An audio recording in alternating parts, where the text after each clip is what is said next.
बड़ी खबर जहां सीमा हैदर से एटीएस की लगातार दूसरे दिन पूछताछ को लेकर बड़ी खबरें हमारे पास हैं। इस वक्त की सबसे बड़ी खबर जहां सीमा हैदर से यूपी एटीएस की पूछताछ में बड़े खुलासे हुए। सचिन से पहले भी भारत में कुछ लोगों से सीमा हैदर ने संपर्क किया था। यह बड़ी खबर सोर्सेस के हवाले से दे रहे हैं हम आपको, जहां दिल्ली एनसीआर के लोगों से कॉन्टैक्ट को लेकर सबसे बड़ा खुलासा हुआ है। एटीएस की पूछताछ में हर सवाल नपातुला जवाब दे रही है सीमा, और इस बीच जिस तरीके से लगातार पिछले कई घंटों की इन्वेस्टिगेशन के बाद, पूछताछ के बाद बड़े खुलासे हुए हैं, उसमें सबसे महत्वपूर्ण जानकारी यह आई कि किस तरीके से दिल्ली एनसीआर के लोगों के कांटेक्ट में रही है सीमा।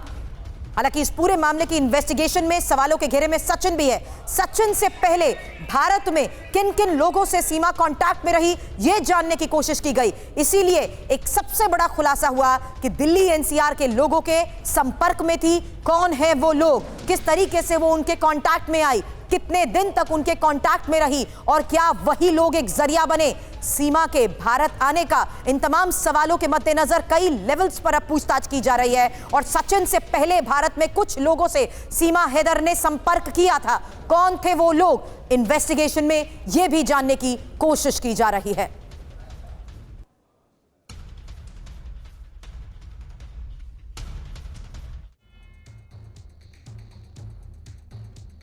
सचिन से मुलाकात और शादी के सवाल पर सीमा ने क्या कहा, सुनिए।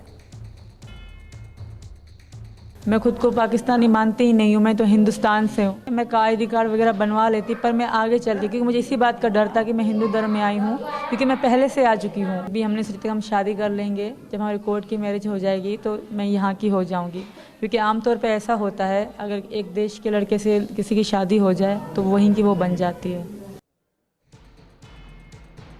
और सीमा हैदर पर नया खुलासा सामने आया, जहां सीमा हैदर का नेशनल आइडेंटिटी कार्ड, सीमा की तस्वीर अब हम आपको दिखाएंगे। कार्ड में सीमा की ये तस्वीर देखिएगा। सीमा के पास 2 पासपोर्ट मिले हैं।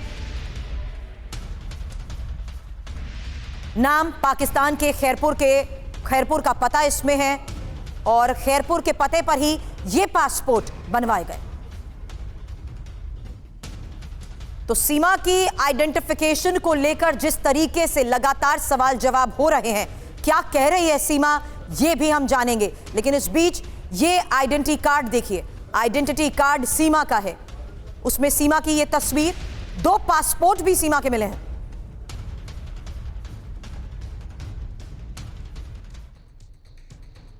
तो सीमा सवालों में है। आरोप है कि सीमा ने भारतीय आधार कार्ड फर्जी तरीके से बनाए हैं।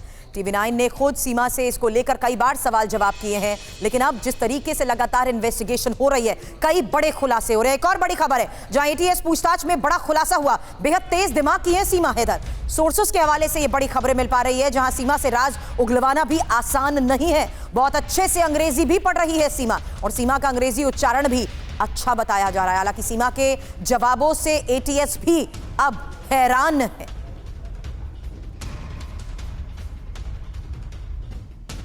सीमा के उच्चारण और सीमा के अंग्रेजी ज्ञान को लेकर सवाल इसलिए क्योंकि सीमा यह दावा करती है कि वो 5वीं पास है।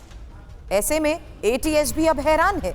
एटीएस पूछताछ में किस तरीके से बड़े खुलासे हुए हैं, इंफॉर्मेशन वॉल पर डिटेल्स आपके सामने, क्योंकि सचिन से पहले भी भारत में कुछ लोगों से सीमा ने कांटेक्ट किया था। इसको लेकर कई बड़े खुलासे हो चुके हैं, लेकिन अब सोर्सेस के हवाले से कई बड़ी खबरें इस पूरे मामले की इन्वेस्टिगेशन के बाद सामने आ रही हैं कि किस तरीके से किन किन लोगों से कांटेक्ट में रही है सीमा, भारत में किन लोगों के साथ उसका कांटेक्ट था। सचिन और सचिन के परिवार वालों से, यानी उसके पिता से हुई सवाल जवाब को लेकर भी बड़े खुलासे हुए। लेकिन एफआईआर के जरिए सीमा के राज जो सामने आ रहे हैं, उसमें उसके मोबाइल को लेकर भी तफ्तीश की जा रही है, क्योंकि एक टूटा हुआ मोबाइल फोन, उसकी हालत को लेकर भी सवाल। इसलिए क्या इस फोन को डैमेज किया गया, क्या इस फोन से डेटा डिलीट किया गया, शक इसी बात का है। डेटा आखिर डिलीट क्यों हुआ, किन किन लोगों के कांटेक्ट में रही है।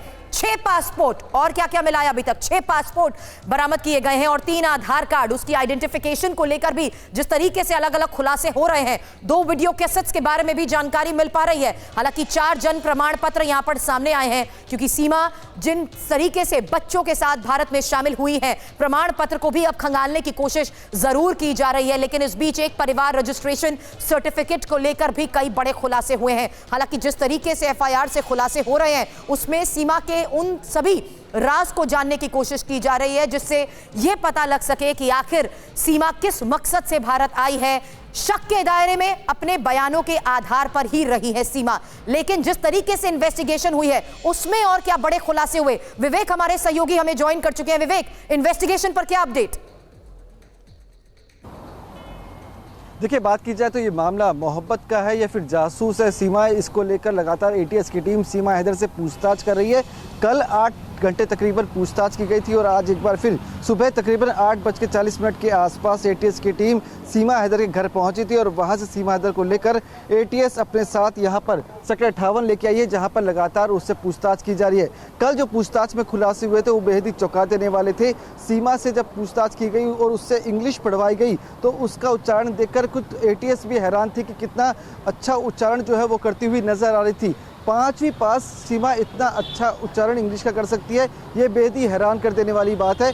उसके अलावा सूत्रों के मुताबिक जांच में निकल के सामने आया है कि पबजी के माध्यम से वो भारत में रहने वाले कई और लोगों के संपर्क में भी सचिन से पहले रह चुकी है, यानी कि उनसे भी बातचीत हो चुकी है। तो एटीएस की टीम लगातार इस मामले में तफ्तीश को आगे बढ़ाते हुए हर एंगल से जाँच कर रही है। जो सीमा हैदर से सबूत मिले हैं, कुछ चीज़ें मिली है, बरामद की गई है, उसकी जाँच पड़ताल की जा रही है। जो पासपोर्ट बरामद किया गया है, जो प्रमाण पत्र बरामद किए गए हैं, उनकी तफ्तीश जो है लगातार एटीएस की टीम कर रही है। नेपाल से लेकर हिंदुस्तान तक हर एक एंगल से तफ्तीश की जा रही है।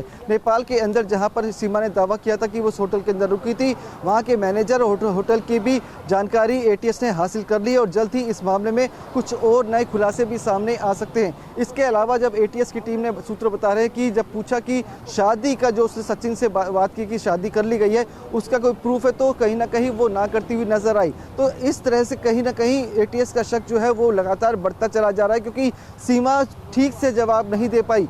वो सिर्फ हल्का सा जवाब देती है, उसके बाद वो चुप हो जाती है, यानी कि पूरा ठीक से जवाब नहीं दे रही थी। दूसरी बात ये कि जब उससे पूछा गया कि आपकी पाकिस्तान से टिकट किसने कराई थी, तो उसने नाम ढंग से नहीं बताया। उसने या तो भूलने का बात कही या फिर नाम ना पता होने के चलते उसने कुछ और नाम बताया। तो कई चीज़ें जो है पुलिस के सामने बदलती हुई नजर आ रही है। साथ ही जो मीडिया को बयान दिए गए थे उसमें भी कहीं ना कहीं अलग अलग टिप्पणियां नजर आई थी। तो पुलिस ने मीडिया में इसी के तहत कई बड़े सवाल TV9 भारतवर्ष ने भी सीमा से किए थे। अब सचिन से मुलाकात और शादी के सवाल पर सीमा का क्या कहना था, सुनिए।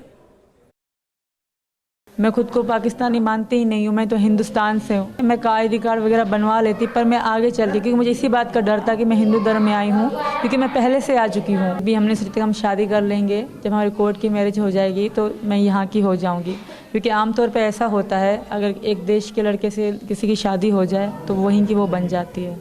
मैं खुद को पाकिस्तानी मानती ही नहीं हूँ, मैं तो हिंदुस्तान से हूँ। मैं का ID कार्ड वगैरह बनवा लेती, पर मैं आगे चलती क्योंकि मुझे इसी बात का डर था कि मैं हिंदू धर्म में आई हूँ, क्योंकि मैं पहले से आ चुकी हूँ। अभी हमने सोचा कि हम शादी कर लेंगे, जब हमारी कोर्ट की मैरिज हो जाएगी तो मैं यहाँ की हो जाऊँगी, क्योंकि आमतौर पर ऐसा होता है अगर एक देश के लड़के से किसी की शादी हो जाए तो वहीं की वो बन जाती है।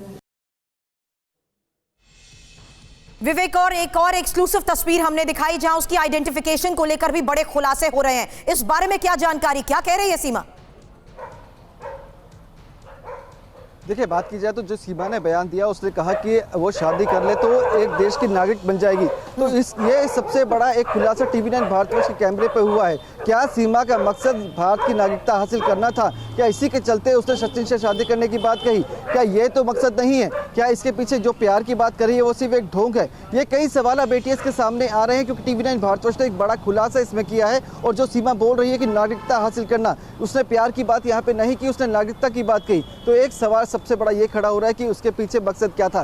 क्या ये जासूस है? क्या ये यहाँ पर नागरिकता हासिल करने की चलते उसने सचिन को फंसाया, या फिर सही में सचिन से प्यार करती है? तो कई सवाल एटीएस के सामने हैं, जिसका जवाब सिर्फ सीमा ही दे सकती है, जिसके चलते लगातार उससे पूछताछ की जा रही है। चलिए, लेकिन जिस तरीके से इस पूरे मामले पर खुलासे हो रहे हैं उसमें सीमा जिस तरीके से सवालों के घेरे में है, बड़े आरोप सीमा के ऊपर भी लग रहे हैं। और इस बीच आरोप है कि सीमा ने भारतीय आधार कार्ड भी फर्जी तरीके से बनाया। हालांकि TV9 ने खुद सीमा से इसको लेकर सवाल भी किए थे, सीमा से ही इसका जवाब भी मांगा गया था।